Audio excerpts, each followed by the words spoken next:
Army chief প্রধান বিচারপতির সাথে দেখা করেছেন এই ধরনের কোনো তথ্য আমার জানা নাই।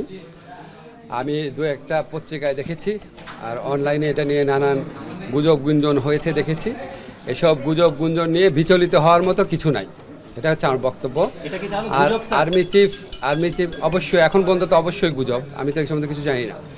আর আর্মি চিফ আপনার আমাদের প্রধান উপদেষ্টার সাথে মাঝে মাঝে দেখা করেন, রাষ্ট্রপতির সাথেও আগে দেখা করেছেন।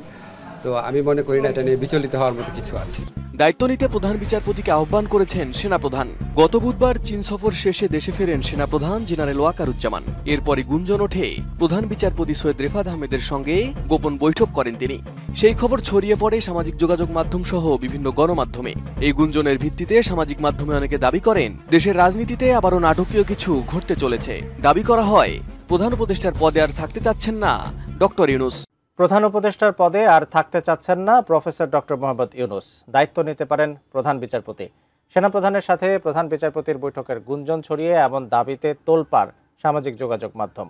এমনও দাবি করা হচ্ছে সেনাবাহিনীর অধীনে শীঘ্রই গঠিত হতে যাচ্ছে কেয়ারটেকার সরকার। এবার এসব গুঞ্জনের বিষয়ে মুখ খুললেন অন্তর্বর্তী সরকারের আইন উপদেষ্টা আসিফ নজরুল।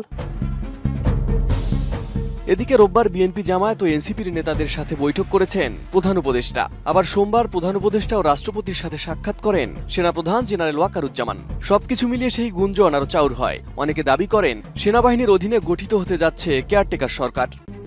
এদিকে প্রধান উপদেষ্টা ও রাষ্ট্রপতির সাথে সেনাপ্রধানের সাক্ষাতের পর বিবৃতি দিয়েছে আন্তঃবাহিনী জনসংযোগ পরিদপ্তর আইএসপিআর। ওই বিবৃতিতে বলা হয়, সাক্ষাৎকালে সেনাপ্রধান সম্প্রতি তার চীন সফরকালীন অনুষ্ঠিত বিভিন্ন বৈঠকের অভিজ্ঞতা ও আলোচনার গুরুত্বপূর্ণ দিকসমূহ রাষ্ট্রপতি ও প্রধান উপদেষ্টাকে তুলে ধরেন।